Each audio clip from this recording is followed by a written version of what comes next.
और मानसून सत्र भी प्रारंभ हो रहा है।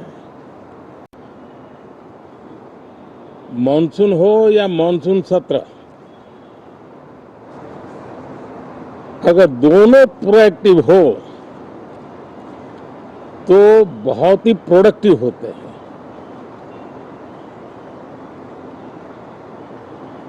और दोनों को प्रोडक्टिव होते हैं तो देश का कल्याण होता है, जीव मात्र का कल्याण होता है। और इसलिए हम यही प्रार्थना करते हैं कि मानसून भी प्रोएक्टिव रहे, मानसून सत्र भी प्रोडक्टिव रहे। साथियों, पिछले एक महीने में देश ने अनेक सिद्धियां प्राप्त की है और देशवासी गर्व से भर जाएं, इस प्रकार की सिद्धियों का सिलसिला चला है। चाहे राष्ट्रीय हो, अंतर्राष्ट्रीय हो और अब तो अंतरिक्ष भी हो। एक प्रकार से भारत के लिए गर्व के पल रहे हैं। पिछले वर्ष मानसून सत्र के ठीक पहले भारतीय नागरिक इंटरनेशनल स्पेस स्टेशन पर पहुंचा था और कल ही परसों भारत का एक युवा स्टार्टअप, उसने बहुत बड़ी सिद्धि प्राप्त की है। विश्व के कम ही देश हैं जहां इस प्रकार से प्राइवेट साहस हुए हैं और भारत के युवाओं ने अंतरिक्ष में नई उड़ान भरी है। बहुत बड़ी सफलता है।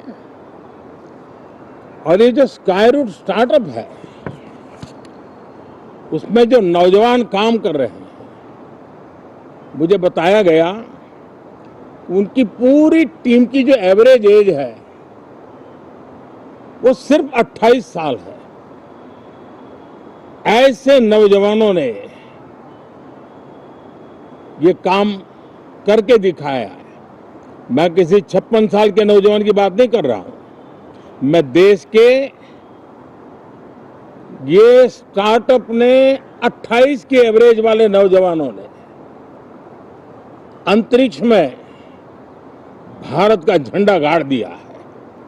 उनको तो बधाई है ही है, लेकिन ऐसी बातें जो हैं जो भारत को आत्मविश्वास से भर देती है।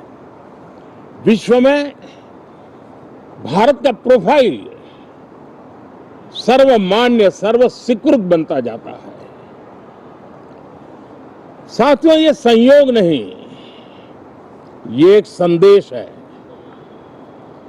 और बड़ा मजबूत संदेश है कि हमारे देश के युवाओं की क्षमता और उनकी आकांक्षा अंतरिक्ष जितनी असीम है, इससे बड़ा संदेश देश के लिए कोई और प्रेरणा नहीं दे सकता है। साथियों, जो रिफॉर्म एक्सप्रेस पर सवार होकर के आज देश चल पड़ा है, उसी का नतीजा है कि भारत के नौजवान इतना बड़ा साहस कर पाते हैं और सफल भी हो रहे हैं। साथियों, पिछले दिनों राजस्थान में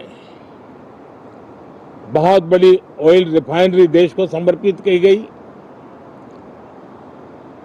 पिछले कुछ सप्ताह पहले एक सेमीकंडक्टर प्लांट यानी तीसरा देश को समर्पित किया गया।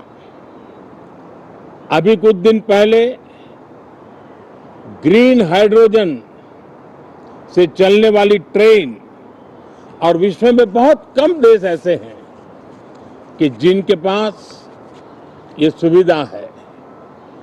लेकिन भारत ने जो हाइड्रोजन ट्रेन देशवासियों को समर्पित की है, वो सबसे ताकतवर इंजन वाली है और सबसे लंबी है। ये अपने आप में भारत के वैज्ञानिक, भारत के इंजीनियर्स, भारत के इनोवेटर्स, भारत के उद्यमी, भारत के श्रमिक, ये जो एक लक्ष्य लेकर के देश के लिए जी रहे हैं, देश के लिए काम कर रहे हैं, उसी का परिणाम है। साथियों, हम भली भांति जानते हैं और पूरी दुनिया चिंतित भी है,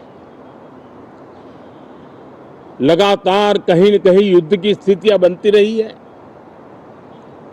पश्चिम एशिया के युद्ध के कारण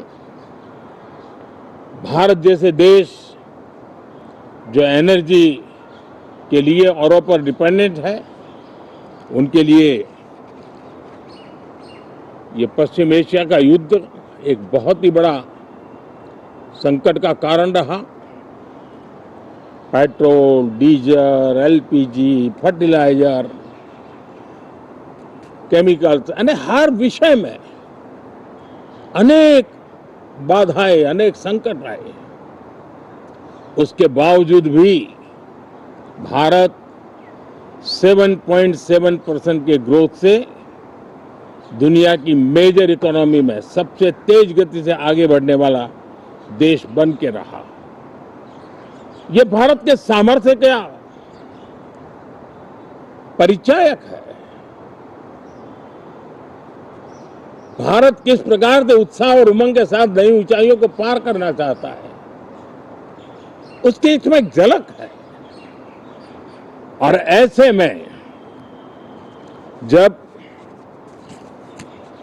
ये मॉनसून सत्र आरंभ हो रहा है, देश ने स्पीड पकड़ ली है और संसद का स्पिरिट उस स्पीड में नई ऊर्जा भर सकता है। सकारात्मक स्पिरिट राष्ट्र के लक्ष्यों को प्राप्त करने के लिए बहुत आवश्यक होता है। हमारे सदन में बहुत अनुभवी सांसद भी है, दल उनका कोई भी हो, लेकिन उनके पास एक लंबा अनुभव है। ऐसे समय में उनके अनुभव की, उनके ज्ञान की संसद को भी जरूरत है, देश को भी जरूरत है। और इसके लिए संसद का चलना, सार्थक चर्चा होना, मिलजुल करके देश को आगे ले जाने के संकल्प लेना, ये मैं समझता हूं कि बहुत ही समय की मांग है। एस्पिरेशन से भरे हुए देश के युवाओं की मांग है कि हम आगे बढ़े। आज समय की मांग है कि राष्ट्र निष्ठा से भरे हुए, राष्ट्र भक्ति के लिए जी रहे आवाज को सदन में उचित मंच मिलता रहे, वे अपनी आवाज को बुलंद करे, देश को दिशा दे। और इसलिए मैं आशा करता हूं और मुझे पक्का विश्वास है, जहां तथ्य होते हैं, जहां तर्क होते हैं, वहां तूफान के लिए जगह नहीं होती है। अगर तर्क मजबूत है, तथ्य मजबूत है, तो शांत चित्त से भी अपनी आवाज को बुलंद बनाया जा सकता है। मैं आशा करता हूं तर्क और तथ्य के साथ सदन की चर्चा को समृद्ध किया जाए, हर आवाज को अवसर मिले, हर विचार को सम्मान मिले। ये संसद की हमारी भूमिका है। मैं सभी सांसदों से बढ़ चढ़ करके इस सदन में हिस्सा लेने के लिए निमंत्रित करता हूं। आज सुबह स्पीकर महोदय जी ने भी सोशल मीडिया के माध्यम से देश के सांसदों का स्वागत करने के अपने भाव को व्यक्त किया है। मैं भी उसमें अपना स्वर मिलाता हूं। आप सबका बहुत बहुत धन्यवाद। नमस्कार।